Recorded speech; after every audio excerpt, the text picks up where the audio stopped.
From in the beginning to the musical apocalypse, this is The Bible Says What? I'm your host, Mike Wiseman. Somewhere near the end of today's conversation, I misquote the poster I have sitting in my office. It reads, "Always be yourself. Unless you can be Spider-Man, then always be Spider-Man." Not sure how I got that one wrong. Either way, it brings up a good point. Remember that one time Spider-Man sought vengeance for the death of Uncle Ben or Aunt May? What valuable lesson did he learn? With great power comes great responsibility. Seeking revenge is not a great use of one's power. It only causes more harm. This brings me to my point. Today's guest believes his loving deity will send me, or I'll send myself, I don't recall which one, to an eternal emptiness. Why would a loving being allow his creation to sit in an empty nothing for eternity? Why punish those you love for not loving you back? Romans 12:19, do not take revenge. Vengeance is for Yahweh to dish out. Micah 5:15, I will take revenge in anger and wrath on the nations that have not obeyed me, says the loving Christian deity. Why? Because they worshipped other deities, cast spells, and made idols. What a ridiculous thing to get vengeful over. Spider-Man lost control and learned a lesson after someone he loved was murdered. Yahweh thinks he's perfect, yet flips his shit if you don't love him back. The merciful Christian deity wants vengeance, and that is why he won't let me spend my eternity in a beautiful place away from him. Let's start the show. Is there anything in the Bible that you yourself have an issue with?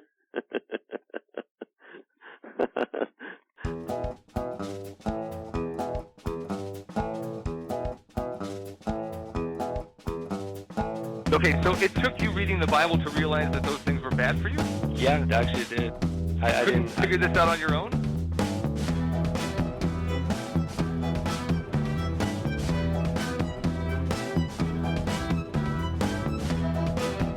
No, Ted Bundy could be redeemed. God doesn't kill children. What do you think the Passover was? Yahweh sets up a whole system in the Old Testament where you slaughter animals just so he's able to forgive you.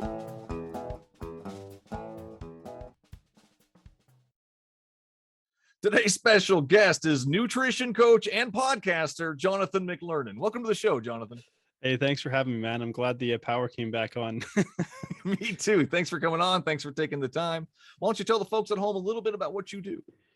So yeah, I guess as you mentioned, I'm a nutrition coach and a podcaster, which are two of my biggest passions. So I basically help people who have a disordered relationship with food kind of restore that and restore maybe their sense of self and develop a healthy relationship with food. I almost joke that the nutrition coaching is the proxy goal, really, because ultimately we're kind of helping people restore their relationship with themselves. And the podcast is called Between the Before and After. I mean, I have 4 of them, but that's that's the primary one, and that's about telling people's life stories about overcoming significant adversity and obstacles in their life, and how they did it. So trying to success leaves clues, and so yeah, I felt like social media shows before and after photos, but don't really explore the story of the person. True. Most of the time. Yeah, most of the time. So I kind of wanted to be able to explore people's stories and just share inspiring and touching stories. That's really cool. Yeah. No, eat better, be healthier, exercise. Well, I exercise with VR personally, but that's just me. Well, it's funny because I think like eat less, move more is probably the least useful advice in the history of like weight loss, because I really say like it's not an information problem that we're faced with. And I think that's the biggest thing that we, if it was information, Google would have solved all our problems, right? So true. Yeah. So now it's how do we bridge the gap? I call it living in the gap. So between what we know and what we do, how do we bridge that gap? And that's where the magic of coaching comes in. Interesting. Living in the gap. I like that. Yeah. So how long you been a coach? Since 2015, but I guess I could say maybe my whole life, because I mean I used to coach sports even as like a teenager. When I was in grade 8, I was like an assistant coach on my grade 8 basketball team. Wow.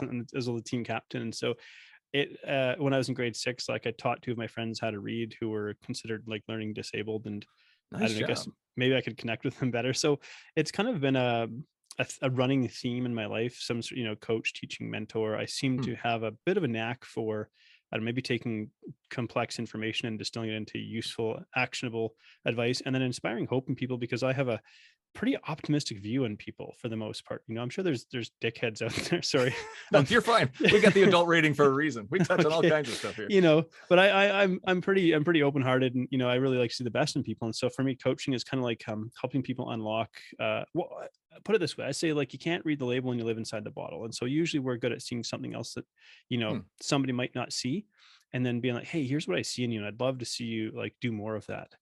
And so it's just. It's something that I love. But I mean, formally, professionally, in terms of earning an income, sorry, long-winded answer. You're good. You're good. Since about 2015, I used to run a nutrition and supplement store in the city where I live. Since 2018, I've been exclusively online after losing my life savings in a business failure, which really sucked. Yeah, it was kind of painful. So then I went exclusively online and said, okay, I'll build something that nobody can take away from me unless the power goes out. Then there's that. There is that. So for those who are listening, just before recording this interview, like literally, I went to click on the Zoom link to join this call, and the power dropped off. All the lights went dark, and I was like, oh man, now he's just going to think I'm like an irresponsible jerk who just doesn't show up. No, you did. I appreciate it. No, you popped in. I usually give my guests about 5 minutes to, collect their thoughts and their computers and their technology. their belongings. to collect their belongings. So totally where I was headed. Thank you. Yeah. Collect your belongings and get out of here. No, so you showed up right at that 5-minute mark. I was like, perfect. Well, because I tried to send an email, but like even data wasn't working. So I'm like, did the cell phone towers lose power too? Like, so sad, man. Yeah. Well, we're here. We made it. We did this. That's we awesome that you did all that teaching people to read, empowering people. That's awesome. That's really cool. But what I really want to know, which we're really here to dive into, is where does God fit into all this for you? That's kind of an interesting question. And maybe I don't fit the mold of a typical Christian because I'm not exactly a denominational sort of church going Christian, I guess. So I think when I was at university, I did like astrophysics and physics and math and chemistry and all these high level science things. And I don't know, I just had questions that I felt like weren't really getting answered. And, like there's theories, but I mean, in reality, and so we can try and interpret information and come up with theories, and human beings are pretty good at that. But the reality is none of us have lived for 1 million years or 1 billion years or anything like that. So all we're doing is try to sort of piece together clues and use what systems we have to figure out answers. And I was like, well, I remember asking my physics teacher, I was like, well, what's the purpose to life? And he's like, life exists without purpose. And I was like, man, that's not a good answer. it's not a good enough answer for me, man. There's got to be something more to this, and my parents are Bible reading folks. And so I remember as a kid growing up, they would read the Bible and whatnot. And so sometimes they would let us, I guess, listen in or participate if we wanted to. But they were pretty good about it. They said, this is what we believe, this is what we follow, but and we would choose this for you if we could, but we can't choose it for you. Like, this is an individual thing. So we hope that you see what this gives us, and we hope that is something you would like to choose for yourself, but we can't make you do this. It has to be between you and God. So I was it, you know what? Sorry, was it just the Bible that was read? Were there any other? Was it the Book of Mormon? Was there the Quran or anything? Just the Bible. Just the Bible. Gotcha. Yeah. And I think like for my dad, he probably something similar. Like in his 20s, he started trying to figure out what's the point of life as well. Yeah. And started reading it. So we obviously, I think growing up in the Western world, we're going to see that more. Maybe if I grew up in the Middle East, it would have been the Quran that I was read to or something. I'm not sure. It depends on your location and whatnot. So what did you find out? What was the meaning? I don't think I have the answer to that. Still didn't find it. No, like the irony is, it feels like kind of the more I learn, the more I figure out I have no idea. Like, that's so true, man. It's like, just to give like sort of a parallel analogy, it was like, I was sounds terrible to use this word now, but anyways, I was being groomed to go into a PhD program for what I was studying for university. So I was being groomed in a nice way. Yeah. And I decided to opt out of it, and I joined the Navy and became an engineer instead, a marine engineer. Wow. What it sort of boiled down to is, look, I'm going to learn more and more about less and less. And I just, because I was already working as a research scientist at that time. And I was like, I'm learning more and more about less and less for letters after my name that most people don't care about. And it's not really going to make me that much more money in the field. I was in the field of analytical chemistry at that point. That's a mouthful. And yeah. So but I was like, yeah, it's just like the more we learn, the less we know. It's the Dunning-Kruger effect, I think it is. Hmm. Like the dumber you are, the more you think you know because your worldview is smaller. Small, yeah. And the more you learn, you go, oh shoot, there's a lot I don't It just know. keeps getting bigger and bigger, and there's more you have to learn and more you have to figure out. Yeah, for sure, man. It's a yeah. endless house of mirrors. Just brings Yeah. on more. Yeah. So, I don't know if that's a particularly satisfying. Maybe there isn't a right answer to that question, or if it's particularly satisfying. But for me, it's still like this journey of exploration and learning, trying to understand. So what I see is we give ourselves meaning. We give life meaning. There it is. That's what I'm trying to say. So we give ourselves. I did it again. We give life meaning ourselves. We do this. Our lives really. It's sad and it sucks. There's no meaning. There's no ultimate. You just die. You live and die. That's it. You give yourself that meaning. And my meaning is my family, my friends, my people I work with, my work itself, my kids, obviously, my dog, my lizard. That's my universe, man. That's my reason for life, my meaning of life. All that, So that's how you would interpret it. Because if I understand correctly, you were some kind of Christian I was some kind life. of Christian at one point. Yes. I grew up in the church. You didn't, but you just read the Bible. I grew up in the church, man. My parents were pastors. We went every Wednesday, twice on Sunday, dude. We were there. I was a church goer. I believed in God. I did the whole, raising your hands. Yeah. I'll admit there's things about sort of religious rituals that make me scratch my head, truthfully, but but I'm like a really simple guy in one sense. Like I'm really kind of simple about this. And in one hand, I'm like, it's sort of satisfying to say we give life our meaning. And I think Ricky Gervais, he's an atheist, and he speaks about it like, because he's like, people say, well, if life has no meaning, or if life has an end and there's nothing after this, like, why don't you just die, kind of thing. Why? Then you skip the whole point. You skip everything. Life. Yeah. So, but I felt like I wasn't totally satisfied with that, and sort of the answer of like, we die and we no longer exist, because it feels like it's like we can't really take life and put it in a jar. There's like consciousness. We can't really put it in a jar and measure it. Like you can pull my brain out of my head. Please don't. Please don't. I'm pretty happy that it's located in there right now. Yeah. But like, okay, let's say after I die, and then so my body's just laying there. You can pull the brain out, all the parts. Hopefully, I don't die in a gruesome way. Like just pass away in my sleep, and I'm entirely intact. This is what I'm trying to get to here. And all the parts are there for a functioning body. And it's like we could shock it, we could whatever, try and somehow jar it back to life, but it doesn't come back to life. And the best we've come up with is like zombies and Frankenstein. For like how we think we can come back to life. But so we go, okay, well, what was that? What left me? That like what animates me? And if you chop off my arm, your organs cease to function. But why do they cease to function? You know what I mean? There's lots of different reasons: disease, age, tumors, all kinds of different reasons. Yeah. I mean, we understand there's some physical reasons why we die, but so then when the life leaves my body, it's like, well, could we plug me into a computer and reanimate me and put like a new programming in there or things like that? So how long does your brain keep firing after you're dead? Is it possible to plug yourself in to save him? He's almost gone, type thing. Right. So I think these are some of the things that I sort of wrestle with. Where you go, well, like, what is it that makes me alive versus not alive? And like, if you chop off my arm, or please don't again, but I'm just, I really like my body intact. In theory. But in theory, if you chop off my arm, like I'm still me, like, so if somehow I'm physically altered, like if the body of mine is still altered, I'm kind of in a sense, I'm still me. And I guess obviously if I suffer from brain damage, which again, please don't, that's a recurring theme. Like, please don't damage me. So what we're getting at is which part of your body is you?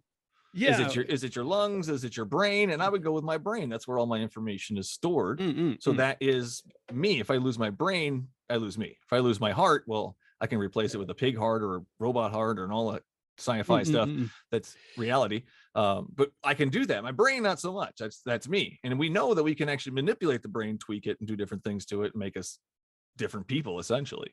I think personalities obviously can be altered and have been altered through brain injuries and whatnot, and affects, like, so if the physical structure of the brain is affected, certain regions are affected, and we lose or gain certain abilities. And I'd be awfully curious, and I think maybe again it's really hard to quantify, but perhaps somebody who was born with some sort of brain defect where maybe they're not able to communicate audibly and whatnot and form language and things like that, pardon me, if there's like a person inside there like screaming, like, let me out or something, Yeah. like, you know what I mean? Like, and maybe again, these are hard things to quantify. Is there someone in there with some degree of consciousness going through the experience or not? So are you under the impression that there's a soul? Is that spark? Yeah, that my life? inclination would be, I guess that's the language we would use. Like, Yeah. to be truthful, if we're trying to speak about things in metaphysical terms, like, I think some people want to, I don't know, paint God as like an old man with a long beard or something, like kind of like yours, but maybe with a bit more hair. Hey. And I'm not sure that I entirely like it's like something that I'm like, well, shoot, I don't know. None of us really know, in a sense, or we won't. It's really a know. gap. Yeah, there's a gap here, right? Right. Like, so we go, but I'm inclined to think that there's some sort of spark in us that makes us alive and animated and kind of who we are. And So that gap of not knowing the gap of not knowing what that spark is, you fill it with a soul, right? Sure. So that soul, let's dive into that. Where does that come from?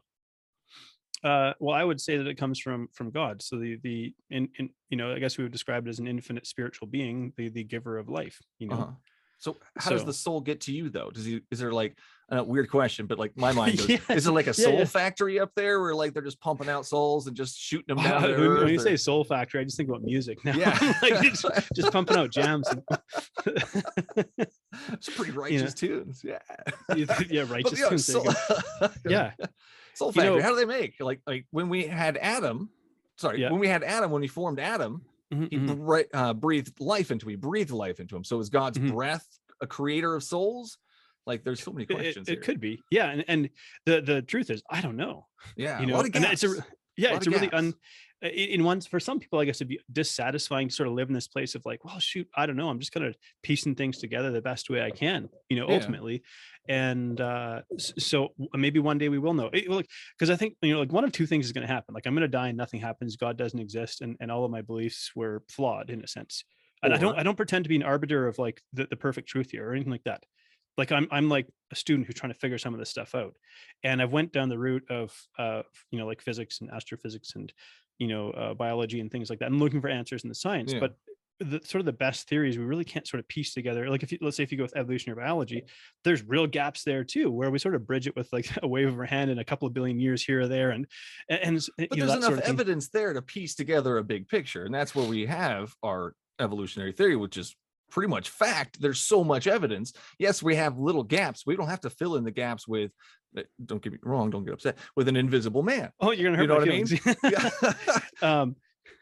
Well, that's but the difference. I don't see God as like an invisible man, I guess. And then but I mean, I guess we try to conceptualize something in our head, right? Because we're trying to put it together. Because like, look, I have this structure, and if there's a creator who created me in his image, does that mean that he like physically resembles me? Not me necessarily. I mean, I think I'm reasonably handsome, but sure.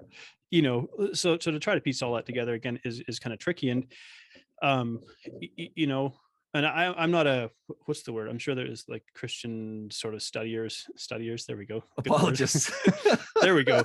Like people who like go through and Christian studiers. There we go.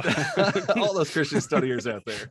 Right. Who like piece it together, because there are gaps. And I think I've done some digging around, and I'm like, look, there's definitely some gaps in this theory as well. So we're trying to bridge the gap with sort of physical theory, I say again, and it's probably to some degree a little bit unsatisfying, but I'm like, we still really can't explain how like my body became animated with life, through like sort of physical or biological theory. We have this idea. So I mean, obviously I know egg, sperm, two living cells come together, form a zygote, which then turns into so on and so forth. And all of my genetic material is encapsulated at that moment, because the two contributing factors have come together, and now it's just going to multiply into trillions of cells that become me. But that life came from pre-existing life, which came from pre-existing life, and so on. And so at some point in time, I go, where did life begin? How did something become animated? And so the best explanation that we've come up with kind of in our minds is, well, there was infinite matter that has existed outside of the realm of time that was, somehow compressed into a tiny little ball that was infinitely massive, if we're going to use physical terms, which then exploded and then sort of recondensed. And somehow, as all of that sort of stuff came together, the solar system formed that was just like with all these planets perfectly in alignment with the moon that just revolves like at the right That's the only degree, way it would have worked. The ones that didn't work didn't do that. So I mean, that's the only way it would have worked. What other way? Yeah. So we either suggest, okay, there's infinite universes and we just got infinitely lucky, and you know what I mean. But there's other Goldilocks planets out there. There's other planets that can harbor life. We just don't know. And that's the thing is, I'm not going to insert knowing. I'm not going to be like, yes, there's alien planets out there and they're trying to contact us.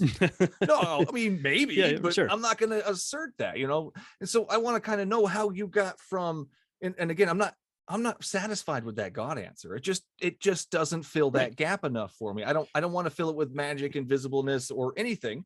Well, and I wouldn't call it magic either. And I guess I'm kind of curious, not, because so obviously we look at this slightly differently, but you became dissatisfied or disillusioned with whatever. I'm not sure what sort of denomination you were. There's quite a few of them. Evangelical holy roller. That's what I was. Is holy roller like an actual term? Yes. Oh man, you lay your hands on them and they're rolling all over the floor. That's holy roller, man. We were okay. So that like legit is okay. Well, clearly I'm like out of the loop here, because like that would kind of throw me off a little bit, admittedly. Like that like again, it's really kind of a personal thing for me in a sense. And for everybody, really.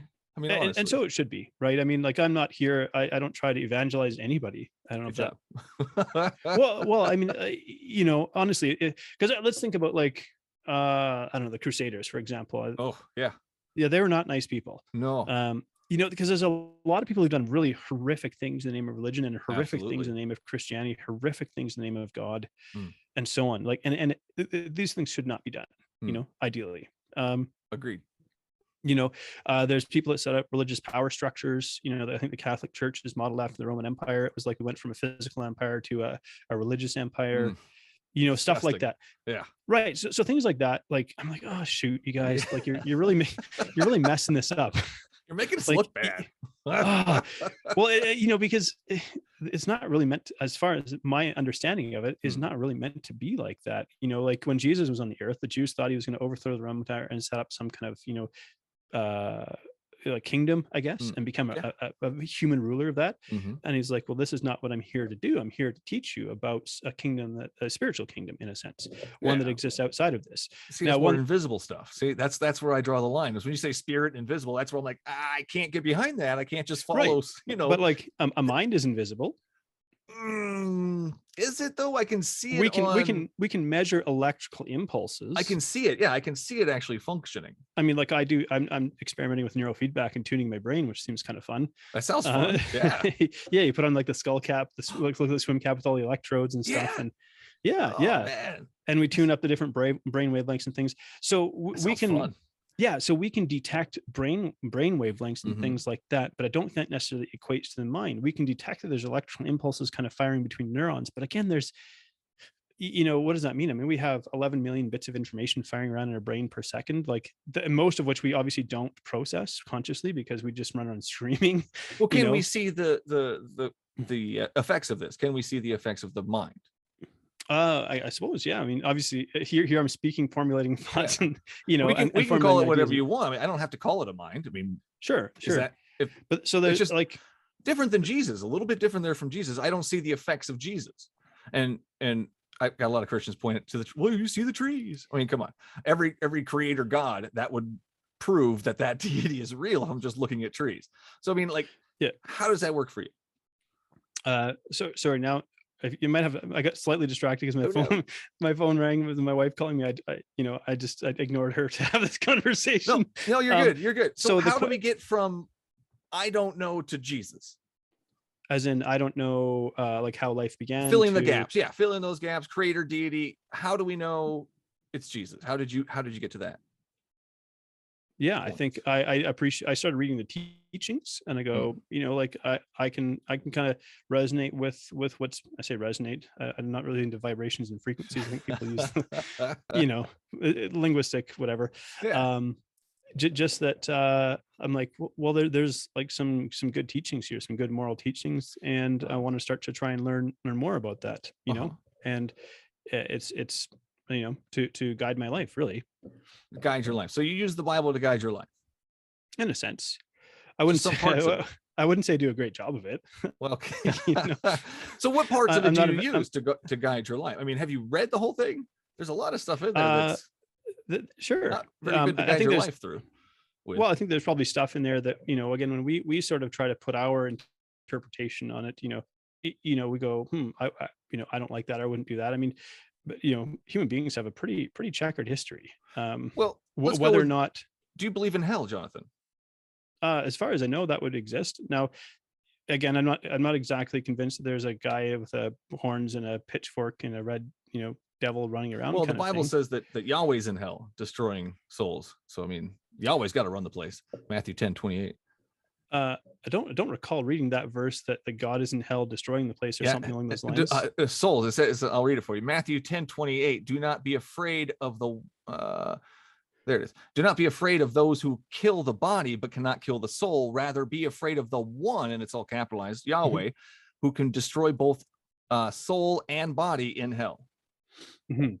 And so I think what's trying to be described there is to say, like, there's a physical death that every one of us would face, and then if we believe in a spiritual element to our life, that there is a type of spiritual death. And so, in other words, you kind of you have sort of a choice. Do I want to live with God in my life or not? And if not, then the eternal part of my existence is without God in my life. And if we see God as, you know, life and light, then the absence of that would be the absence of life and light. So basically, sort of a dark, pretty bleak existence. Do you think he's destroying and torturing down there? No, I think it would just be torture to be by yourself. I'm by myself now. I don't have Yahweh or Jesus. There's no man that lives in my heart, and I'm okay. We're having a conversation right now. We're connected to the rest of humanity, right? So, but if you were by yourself in a dark room, with no other sound but the sound of your own voice for an infinite period of time, it would start to get pretty uncomfortable, I would think. Is that where God's going to put me if I don't want to be with him? You know, I try not to make judgments about individual people, and again, it's probably not a satisfying thing. Well, I'm gonna let you know right now, right off the bat. I would never worship the deity that is described in the Bible. Not a chance. Right. I would not bow to him. I've blasphemed his name. I deserve whatever punishment he thinks I deserve, because I've done it. So according to him, I deserve this eternal punishment. Okay. So at this point, is Yahweh punishing me with this eternal punishment, with this darkness and whatnot? I would, like, I don't know if it's him or if it's a choice that you've made. You know, I wouldn't be doing it. I wouldn't throw myself in hell. The Bible tells me in several places that it's Jesus or Yahweh who's going to be doing it. So yeah.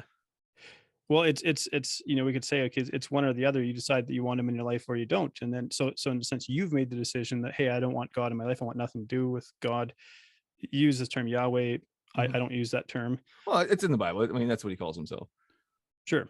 So, but you kind of make that decision that I want nothing to do with God. So let's just say if there is an afterlife, which, you know, I can't say with 100% certainty because I haven't been to the afterlife. Thank you for that.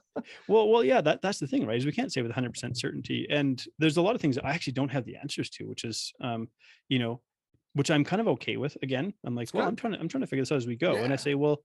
And look, at the end of the day, it's almost like, well, if I was like wrong about this and I just die and don't exist anymore, okay, I can live with that. But what if I was wrong about it and there is an afterlife?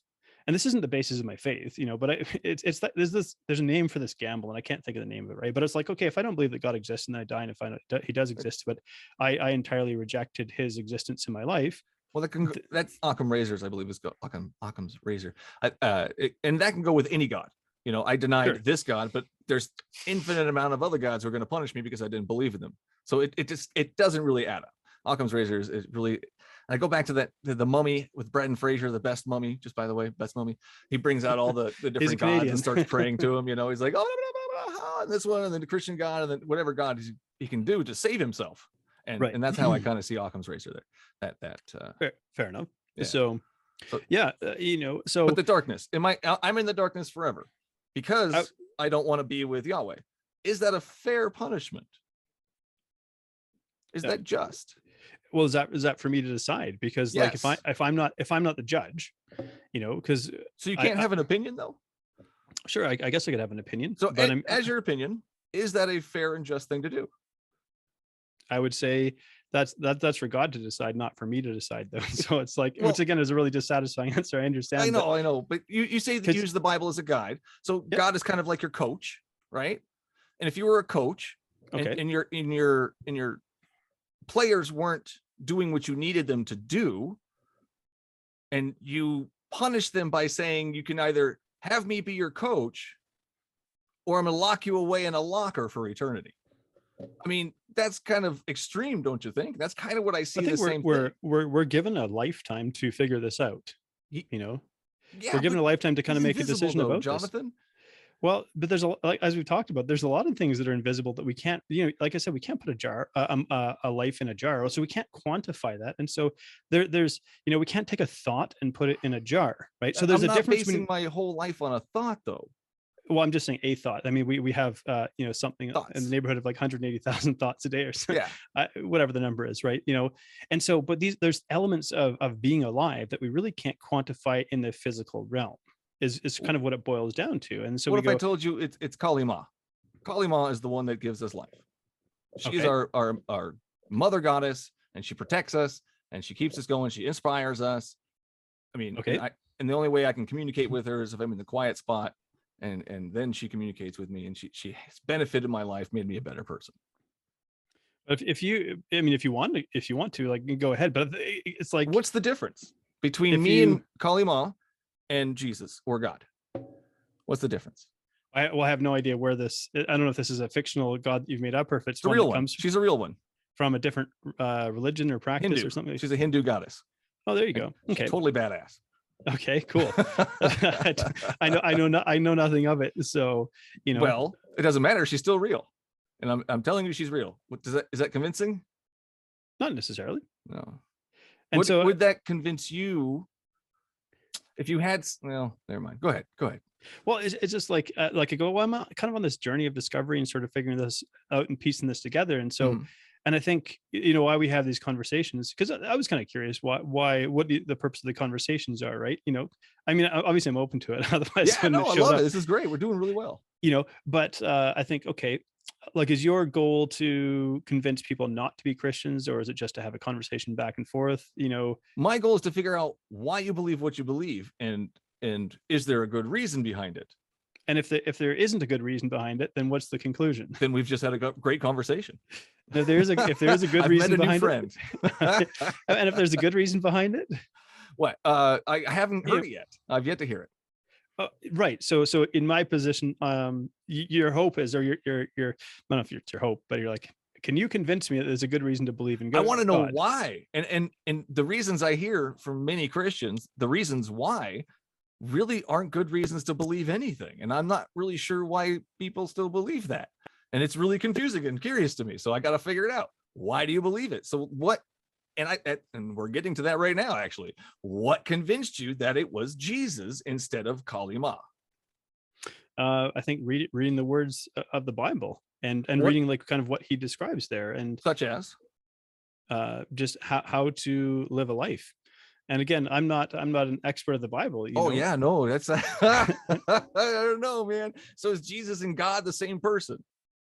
I view them as two separate beings. Okay. Jesus as a creation of God. So, but I view them as two separate individuals. Some people would like to put them together and say they're the same thing, but Well, it's kind of the whole Trinity thing that's in the Bible as well. I don't think it is. Or there are people who might interpret what they read in the scripture as being like a Trinity sort of related thing, but I see it as separate entities personally. Interesting. So why did this separate entity need to exist? For the purpose of redemption. Redemption from what?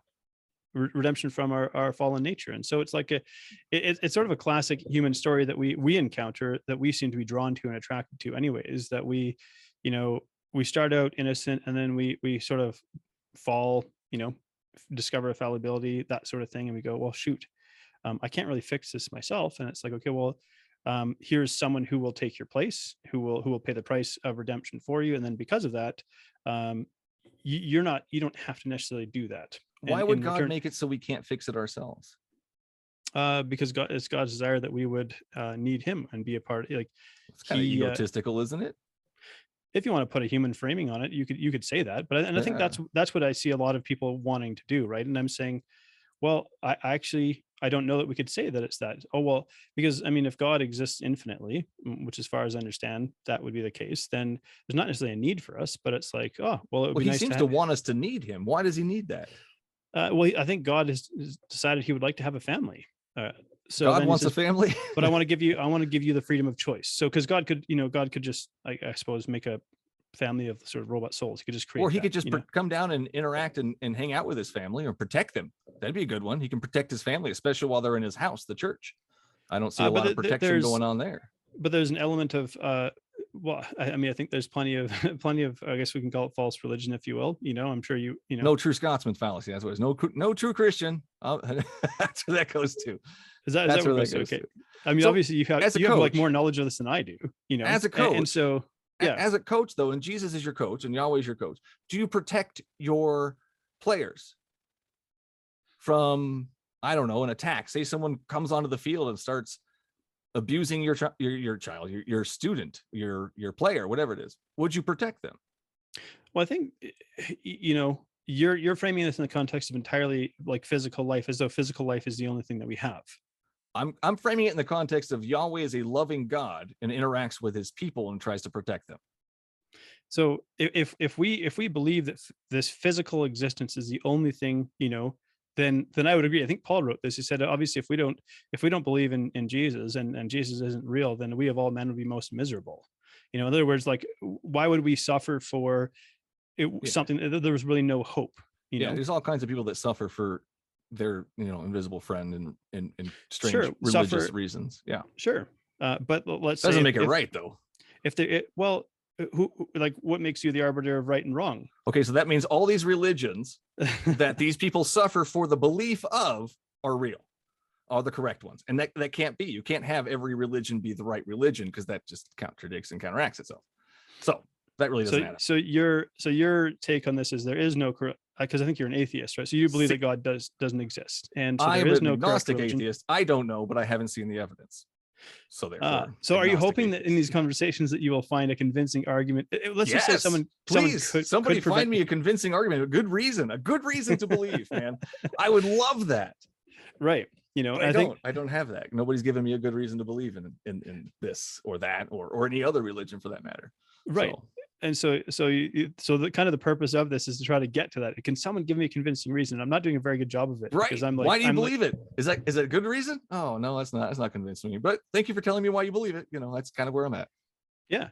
And it's I could say, like, I really haven't come across a satisfactory explanation in the science, even though I went and studied it for a number of years, that again explained the origins of gap. life. And so you're not satisfied with the science of it, because we can't answer everything. So you take those gaps and you put in an invisible man, or sorry, your God. Sorry. Sure. Well, I'm used to calling him the invisible man. I know. Yeah, that's fine. My put feelings the are God in hurt.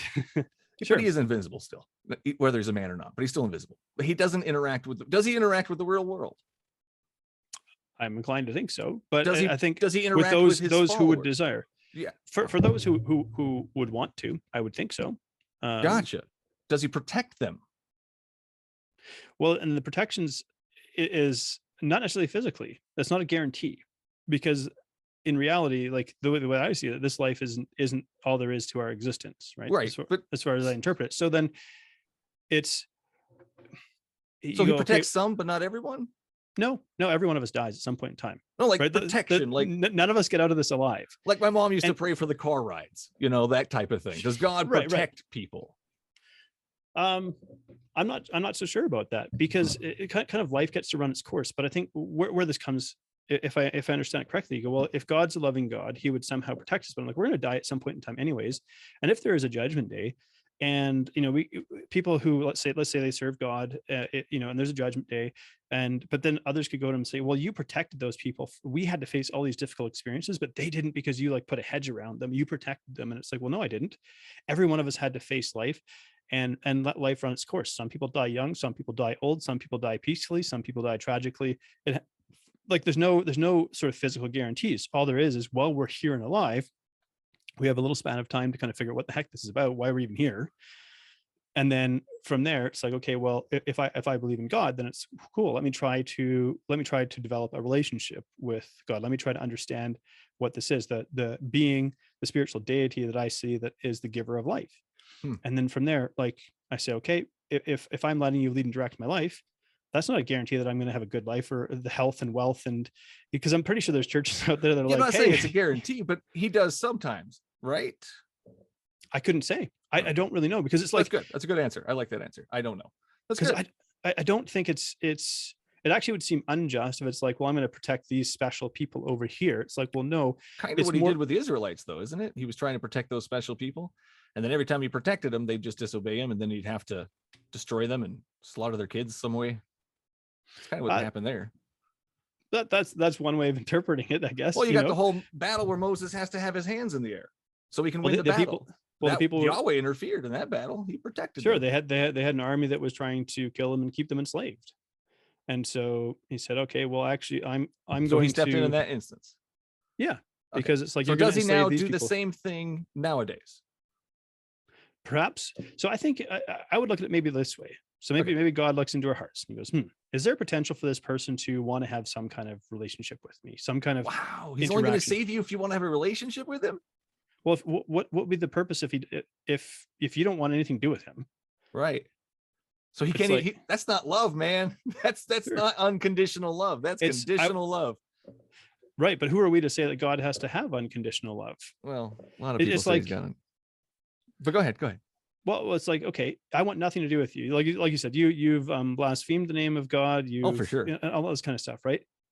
And so, if you've made it clear to God that if God exists, and I know you don't believe it, but we'll just say that God exists. Yeah. Let's say your God exists, and I'm on my way to that black void because I don't. You've made it clear that you want nothing to do with God. Then why couldn't he come up with another option? Why do I have to go to a black void? Is he upset at me for not believing and loving in him?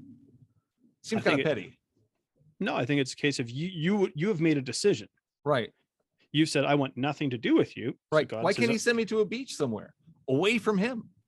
Why can't he find me a planet with beaches and sun and mountains and beautiful rivers and whatnot that I can be away from him in? Why does he have to have me? That'd be a great question to ask him.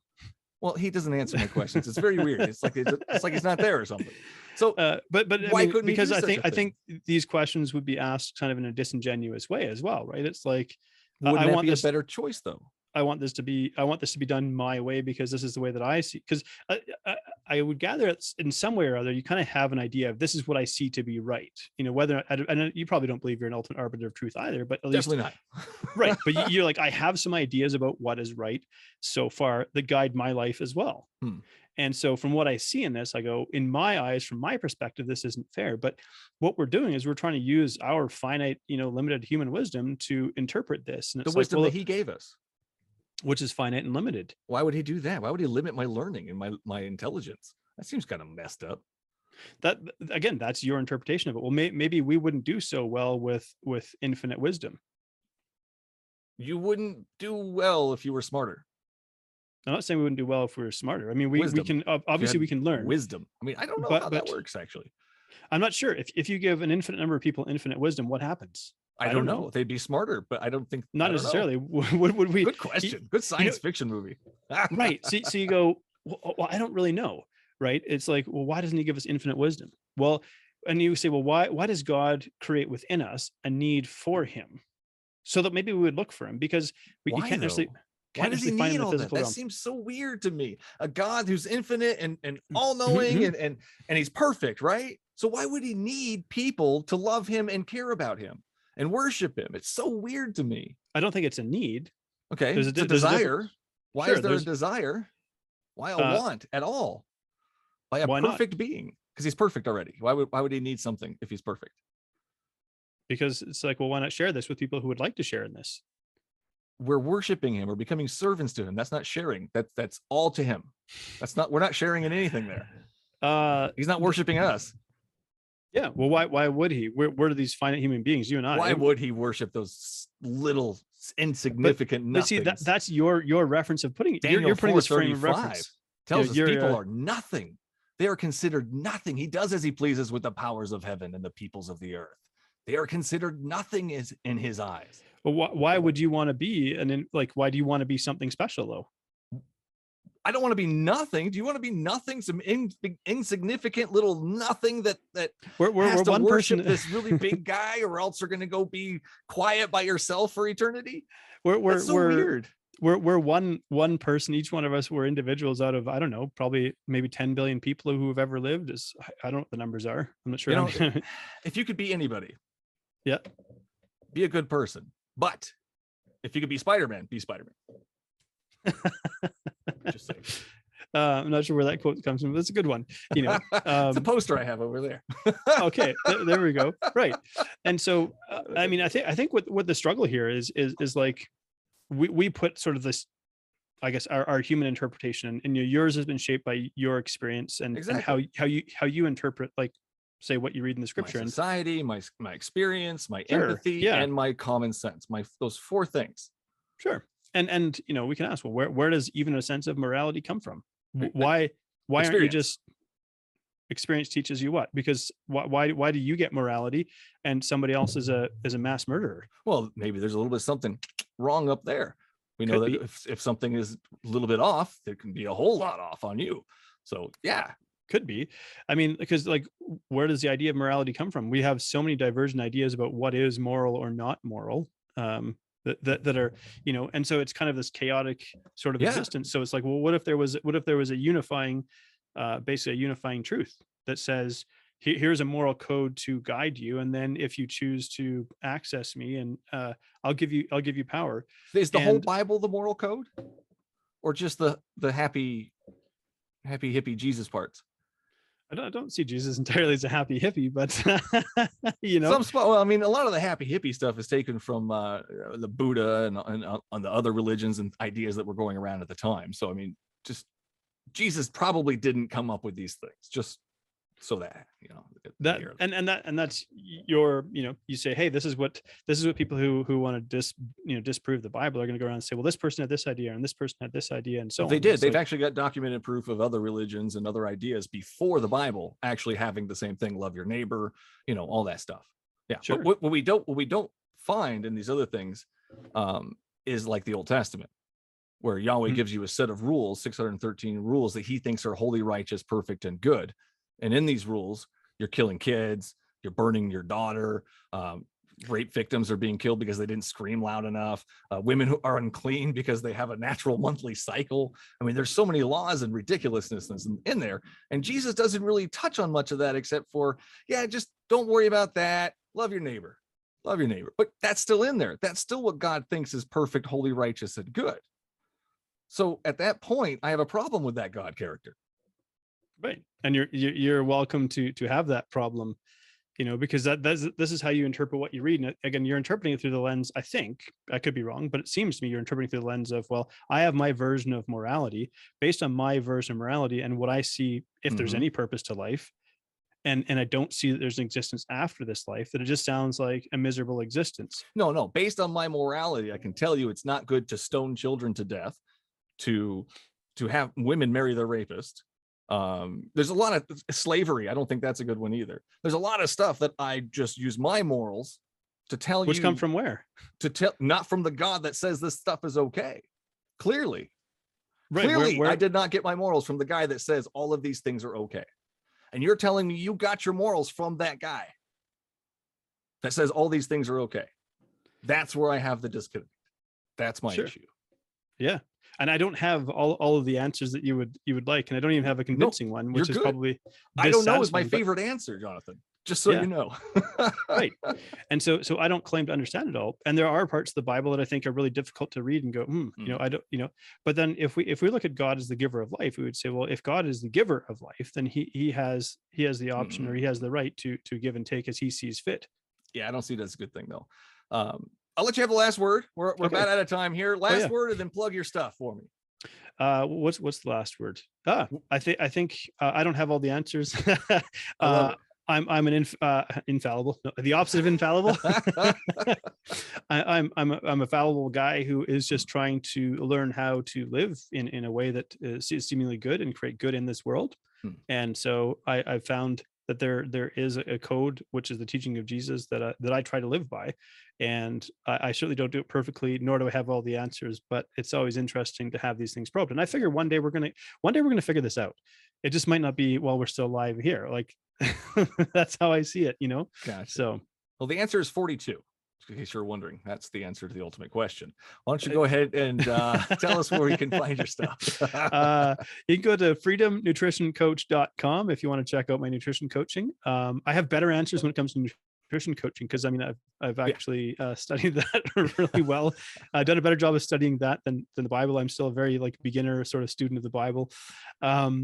And johnmclernon.com. I also teach people how to build online businesses, because it's kind of a useful skill in today's world. Absolutely. And thank you for that. Between the before and after is my podcast, where we explore people's stories of overcoming significant hardships and how they got through that. So awesome, man. Awesome. Thank you so much for your time today and your answers, especially the I don't knows. Take care. We'll keep in touch, man. It's been a pleasure. See ya. And we're out.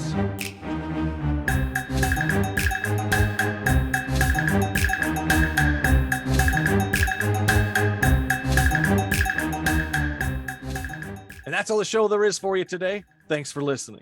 If you like what you heard and want to help keep the recording light on, simply go to patreon.com/BSW the podcast and sign up to be a supporter of the show.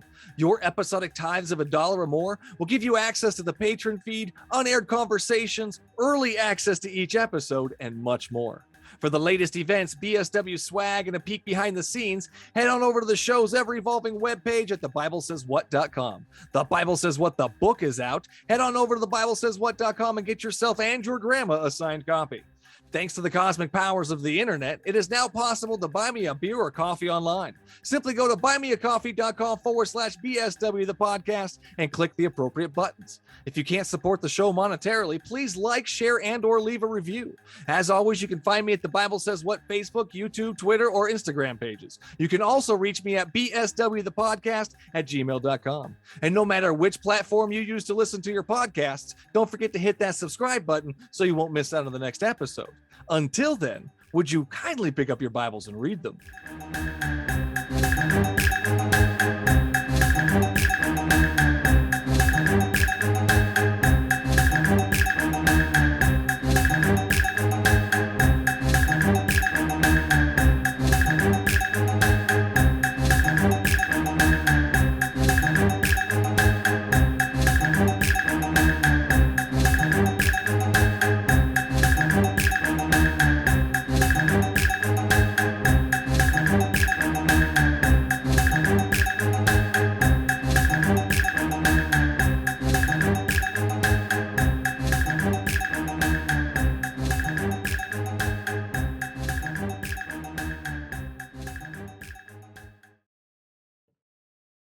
Before I sleep, I always gargle with Voodoo Ranger.